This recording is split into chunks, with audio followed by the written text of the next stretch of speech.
Within a towering castle at the mountain's peak, a woman sat upon a throne, a flame burning in her palm. Before stood the swordsman Ishiki.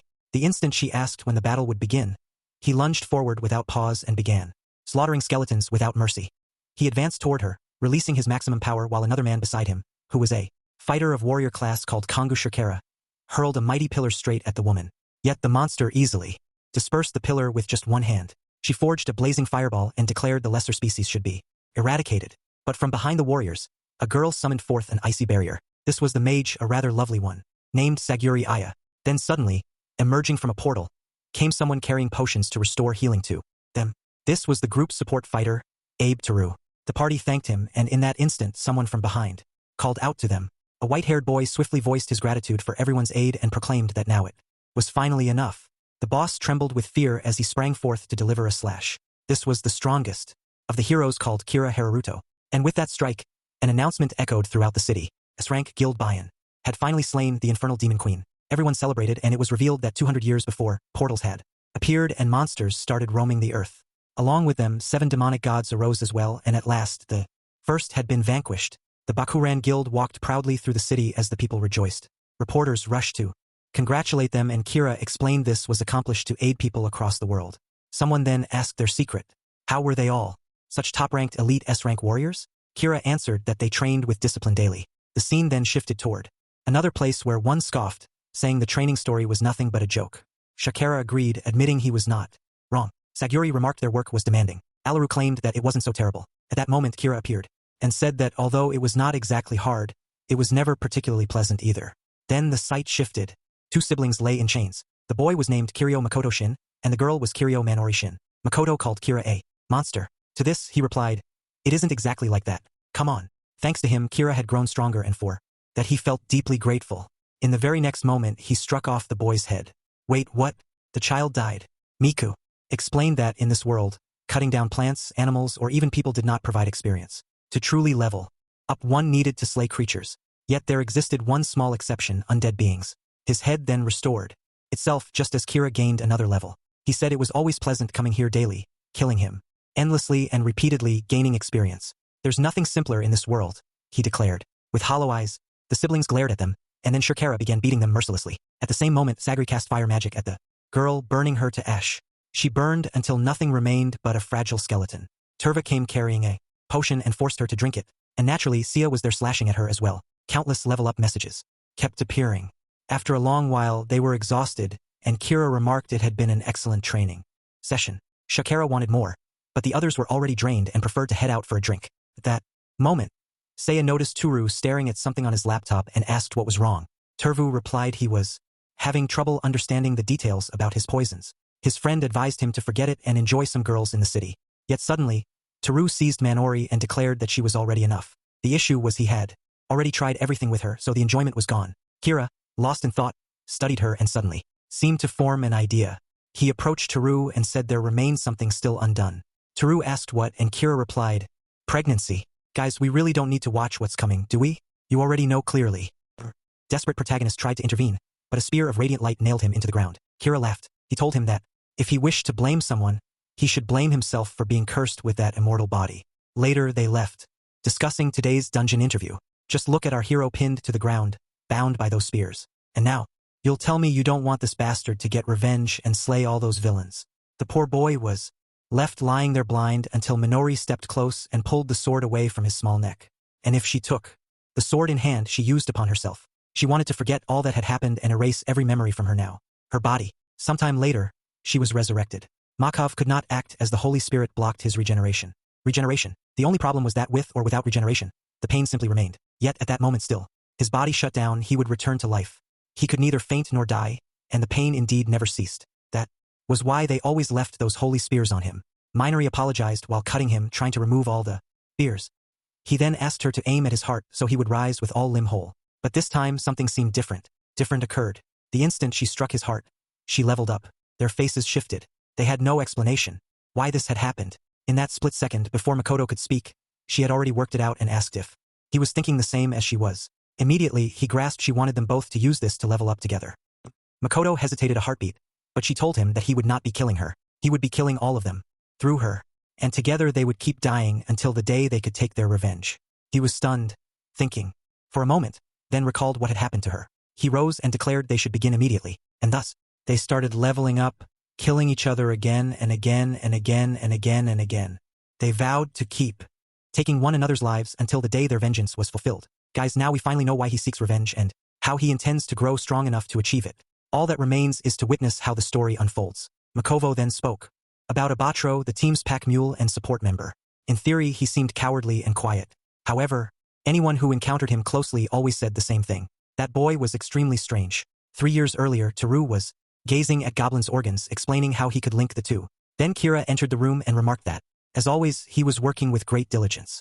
Yet, if he wished, there was something far better awaiting dissection. Walking through the halls, Tu appeared confused. This was a sector few people ever managed to access. Standing before a table, Kira asked if anyone present desired glory. All looked bewildered, but he explained that this was a choice now set before them. Depending on their decision, the future could be overflowing with glory, something no human had ever achieved. Yet, at the same time, they would be trapped in a darkness from which escape was impossible. With these options, he wanted to know who would remain by his side. The greedy power seekers, of course, all accepted. At that, Kira began opening a hidden passage in the floor, telling them he would lead them toward the place where their glory awaited. As they descended the seemingly endless staircase, none had any idea such a place even existed beneath the guild itself. Deep below, there stood a door that required a fingerprint to open. Everyone grew restless, eager to discover what Kira intended to reveal. Then they stepped inside the room, and he presented them to Makoto and Manori. First, everyone was stunned and declared this was pure madness. Yet Kira told them not to be concerned. They bore human forms, but they were ghouls. They would never perish. He stepped forth with his blade and slashed, saying such creatures should have been eradicated long ago. They were an extraordinarily rare race. At that moment, Makoto's face reconstructed itself. Everyone there had heard tales of the tribe of immortals, yet they failed to grasp what this had to do with glory. Then Kira pulled out his phone. On the screen appeared the live analysis of his attributes and his level. When they saw 50, everyone looked horrified, and he declared the obvious. To level up, you must take risks, and the stronger you become, the worse the creatures grow. Then he pierced Manori with his sword and said, "But this way, it's fairly easy." At that instant, his level rose. Immediately, Tu snapped, saying this was the best solution he had ever discovered. He hurled Manori onto the ground, desperate to know what it felt like inside a body. Soon after, he had leveled up and was thrilled. He stripped her blindfold and kept launching all manner of poisons and strikes at her. The others were still reluctant, but Soya remarked that they truly did resemble immortal monsters. If that were the case, then they were not human, so it posed no problem. And with that, the whole group began leveling up, while Kira urged everyone to enjoy it to the fullest. Returning to the present, 4 of them were heading to an interview questioning where Tu had gone. Kira remarked it seemed he was conducting some experiment. At that moment, Tu arrived at the guild building, happily making his way downstairs. He opened the door, speaking to his doll, saying he was back, but then he discovered Makoto killing her. Turbu froze in shock, demanding to know what he was doing and ordering him to release his precious doll. That was when the siblings turned, cloaked in aura, and he became confused. These two had been fragile little dolls yesterday. So why did they appear so powerful today?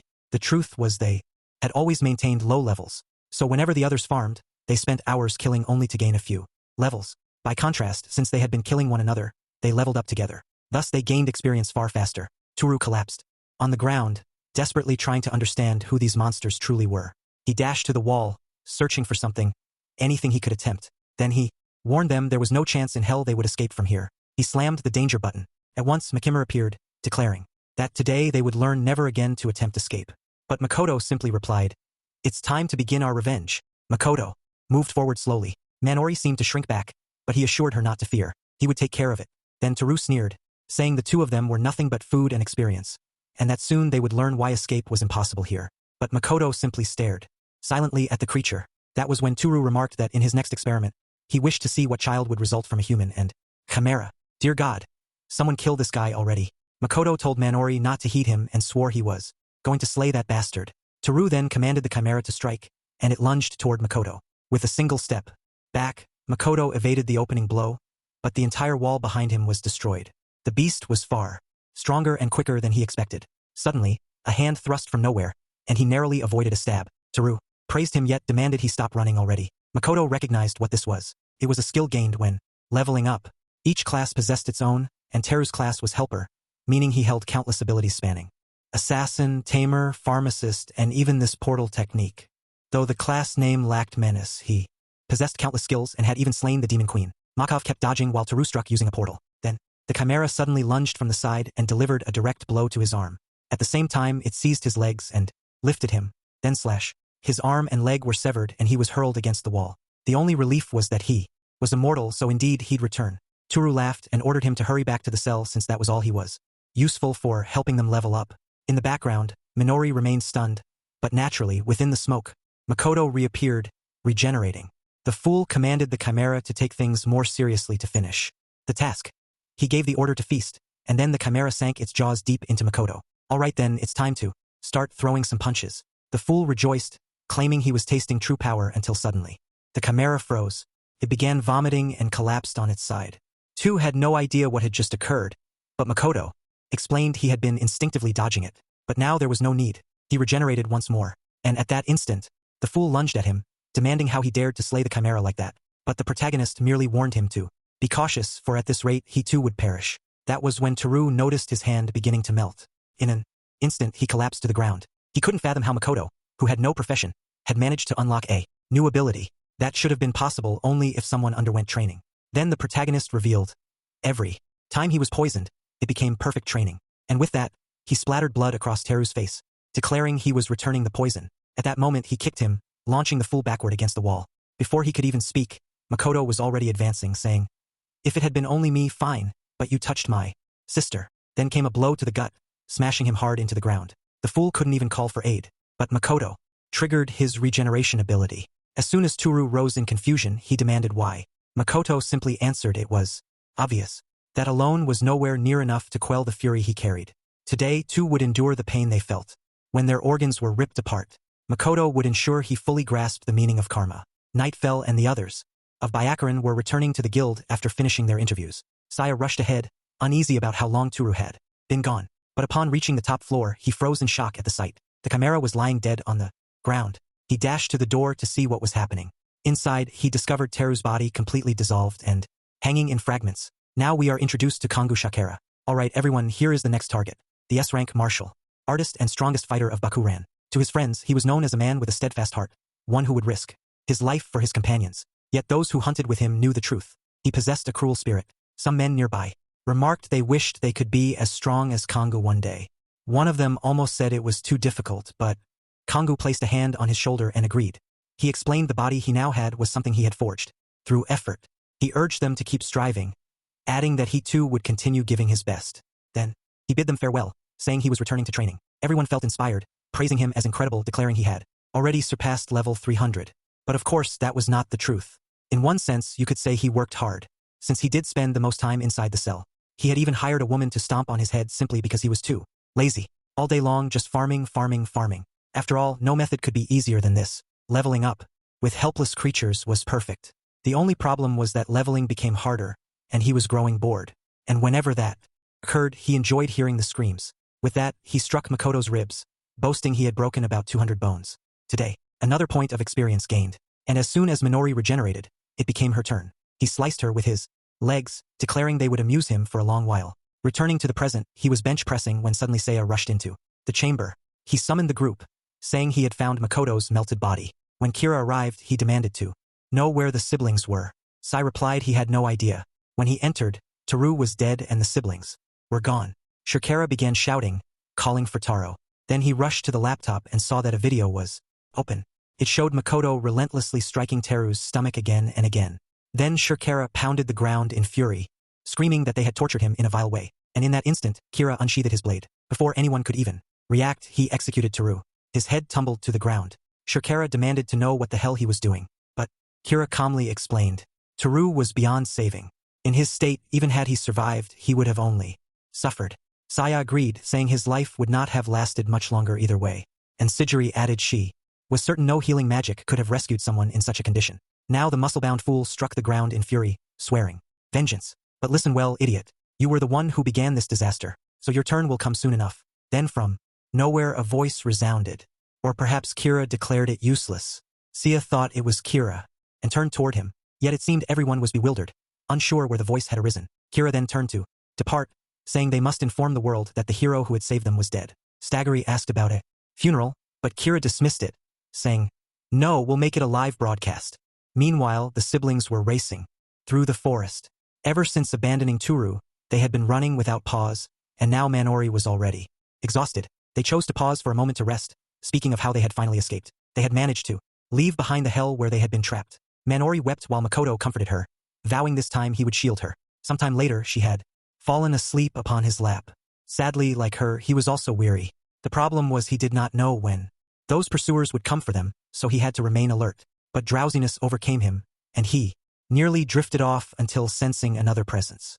At once, he rose, certain there was a hostile aura nearby. Manori was safe, so he resolved to discover who was exuding such murderous intent.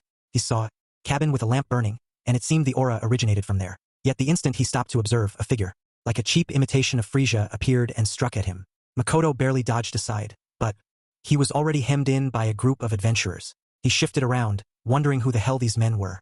The pack closed from all directions while someone asked, "Isn't this the one?" The only issue was that the girl was not with him. Regardless, -500 million just to abduct one person was far too tempting.